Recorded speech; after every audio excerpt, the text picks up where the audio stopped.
Welcome back to another episode of something I fixed multiple times on the Camaro is broken again. So here we are dealing with brake issues once more. Seems to just never go away. It's been about a year since this all started, at least since I became aware of it, and it's still not right. So a couple of weeks ago, took the Camaro to go see a car show with my daughter, and when we got back, smoke was coming off of the right rear wheel again, and it was really boiling hot. So took off the drum, tons of brake dust. I backed the adjuster off really far, drove it around the block, and went from cold to hot right away. So something's dragging, even though it doesn't feel like it. The only other thing that I'm thinking it could be is in there is the emergency brake cable, and it looks like the clip that holds it in place is broken or loose, so it's loose. So I'm guessing maybe that could be hanging up the e-brake. I'm not really sure, but I'm gonna go ahead and replace it anyway. So I got a new cable, and hopefully this clip will hold it secure. So I'm just going to go under there and see how to undo this cable. So all the brakes have to come off to get to the e-brake connection with the cable. I have some of these brake specific tools, but you really don't need any of them. I mean, like these things, you can this is to remove these springs. You could really just use some pliers like this, and same with the retractor springs. You could use some regular pliers just to grab it and take everything off. You don't need any special tools.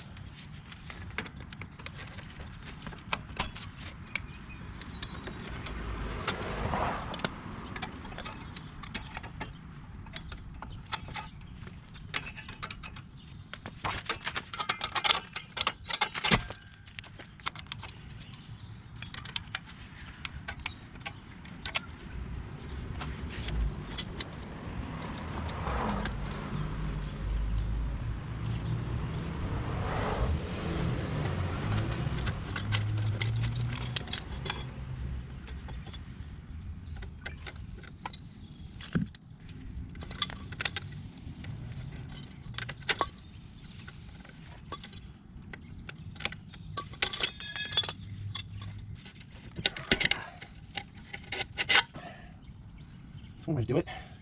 This is all broken.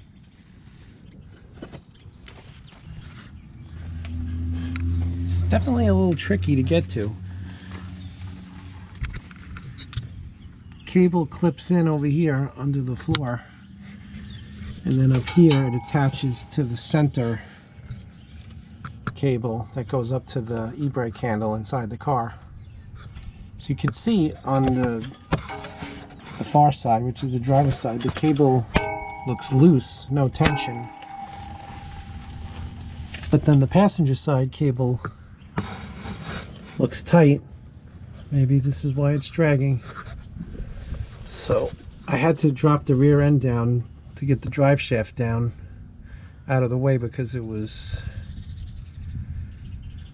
blocking access, but I still don't have great access. I guess really I gotta get this clip out first. This one here.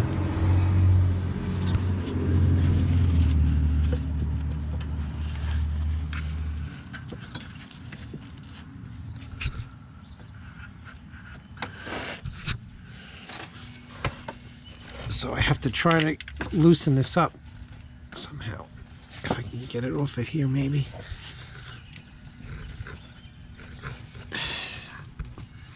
There we go. Let's see if that gives me enough slack.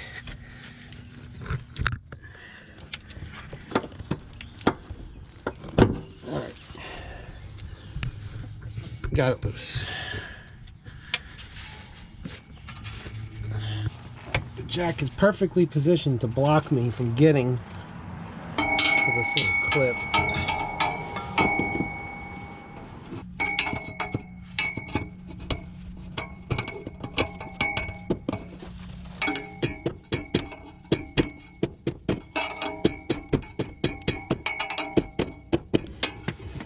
will not come out.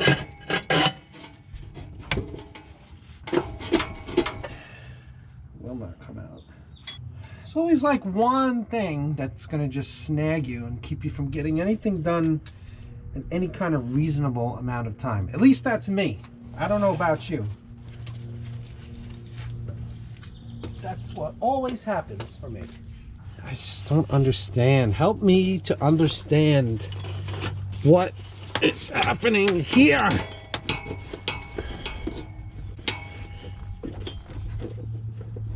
Oh, I see. One of the dumb tabs is completely folded out. Let's see if we can rotate it. Is it gonna let us rotate it? Probably not. Why would it? Why would it? Rotate, you bastard. One of the little tabs that holds it in place is completely folded out. And that's why it won't come out. But there's a little keyway. If I can rotate it, it should slip right out. But I don't want to do that either. Here we go. Here we go. Yeah, there we go. See this one little piece of crap tab is trying to ruin my whole day. Well, it did not succeed. It did not succeed. I won this one. So the new cable appears to be the same as the old cable. It's an AC Delco brand. I got it from Rock Auto. It was, with the shipping and everything, it was maybe about, I don't know, $16, $17 approximately. So we're going to feed this through. Yes.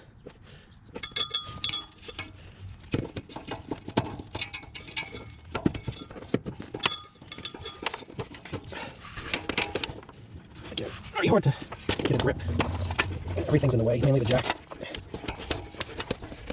It's really fun when you don't have a lift and you need to do this kind of stuff on your car. Let's see what I'm dealing with here.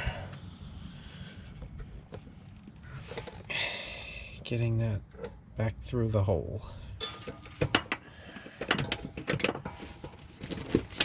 There we go. Snapped in like a dream. Hook it around this little guide hook and we'll send it back over here.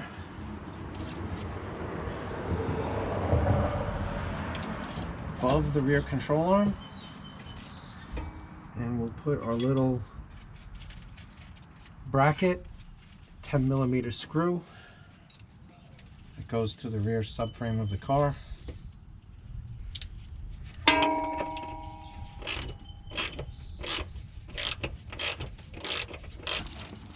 Now we are going to attempt to get this cable back onto the center cable. Might have to adjust this center bolt if we find that there's tension on this.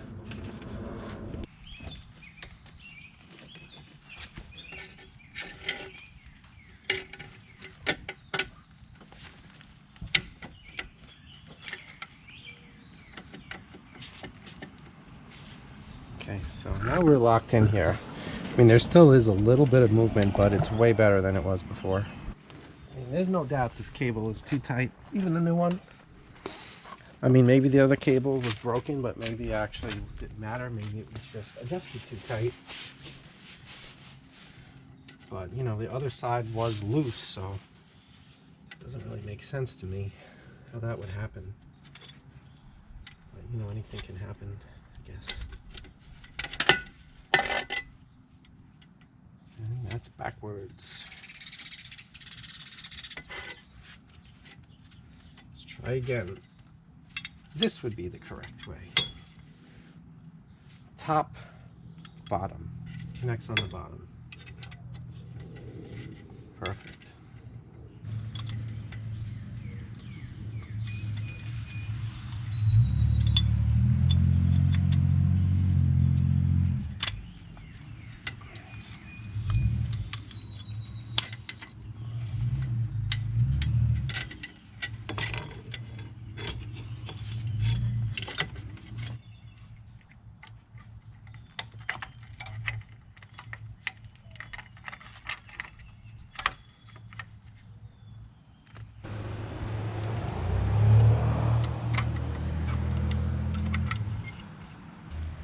My plan Z, if all else fails, is I'll just get a rear disc kit, you know, once I give up. And at some point I will in fact give up, because I mean, how many times can a person try to fix the same problem and get nowhere? So I'm getting very, very close to my breaking point. I mean, I've already spent a lot of money. I bought new drums, which were at least 100, I think. I bought new pads, new hardware kit, did a rear axle bearing. I had to buy tools to pull the bearing and install it, because I thought it was the bearing at one point was giving me the heat problem. And that was not it. Then, you know, the e-brake cable, whatever that was, $17. So when you add it all up, you know, I'm pretty close to a drum brake, rear drum conversion kit anyway. So that will be the lesson learned. But, you know, it was really hard to predict, because never in my life have I had this many problems with a drum brake. In fact, I've never ever really had any problems with a drum brake before. They usually just work just fine. Oh, not for this car.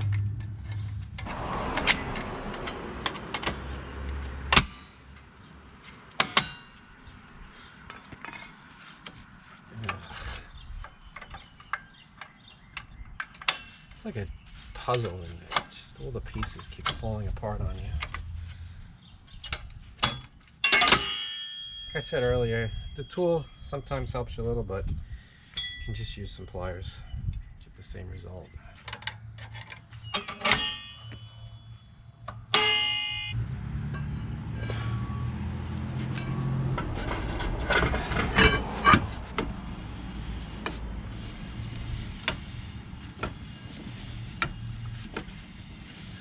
Sounds like some dragging,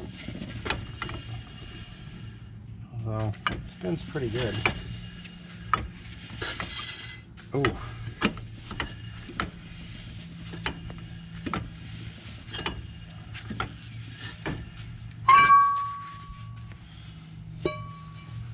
I don't know.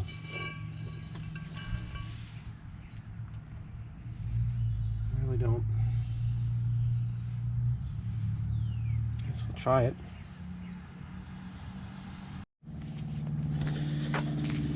So it should come as no big surprise. This has turned out to another complete disaster.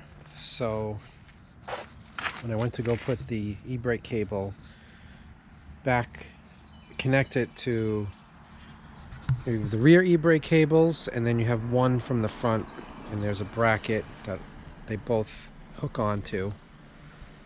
And so this new cable back here was way tighter than the one I took off. So I had to back off the adjusting nut, and the way they have it is it's blocked by the drive shaft, the exhaust pipe, the torque arm, so you can barely get your hands in there. So I use this wrench, you know, going about a 16th of a turn at a time. Spent about 45 minutes backing off that adjuster nut, and I was able to get the cable hooked on. But once you tuck it up into its little guide up in the tunnel, I feel it's still too tight. This, you know, the emergency brake is off, and there's still tension on the cable. So I'm just gonna keep working at it. After wrenching on that adjustment nut for about an hour, I finally got the tension off of this brake cable. And the other side cable has about at least an inch of slack before it actually engages. So none of this is gonna work right, even though I put it back together. Okay, so here's the deal. Put it all back together, started it up. This was prior to this. This was half an hour ago. Still getting a lot, even though this wheel was adjusted all the way, the brakes were adjusted as loose as could be. Run the car and drive it idle. This wheel would not turn. It would slowly turn and stop. If I pushed it, it would turn a few turns and it would stop. I even brought up the idle. The other side, spinning fast. This side, stopped.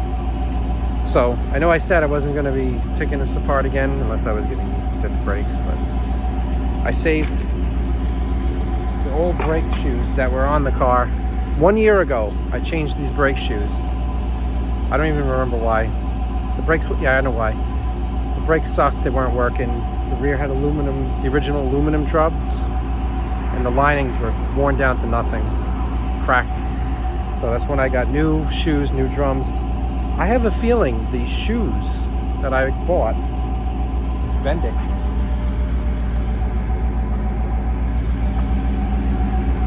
I think it was a bent or defective brake shoe, because I put the old shoes on this side, adjusted it up, and as you can see, spinning very freely now. So I'm gonna let it spin for a while, see if it gets hot. If it doesn't, that's the fix. It's just been an unbelievable roundabout way to get here. I'm still not convinced, but I'm feeling optimistic for once. Don't think it had anything to do with the e-brake cable, but I still think I need a cable for the other side so I have a working e-brake, but that's another project for another day. So let it run and spin for about 10 minutes. Cool to the touch, like it should be. I think we're good. Still want to get it out on the road to a real test, but so far looking very good. So these are the old shoes that I believe are somehow defective. Could be slightly bent, slightly tweaked, misformed, who knows. But thinking back, it was immediately after I put those on and put the new drums on, I had this problem. And I switched drums side to side, and it would always get hot on this side, so I knew it wasn't the drum. Anyway, thanks everyone for watching yet another one of my Camaro saga disaster brake videos. I've lost count as to how many I have, but thanks for hanging in here. Thanks for hanging in there with me. If you guys could do me a favor, a big favor, click like on my videos, click subscribe, comment. These things affect the YouTube algorithms. My videos that will end up getting promoted more. They'll show up more in searches, they'll get more views, and it'll really help me out. When I do some of these videos, I spend a lot of time on them. I get 20 views in a week, and it's kind of discouraging, but then some others just take off.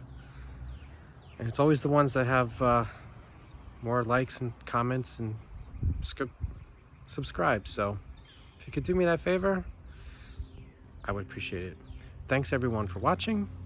See you next time.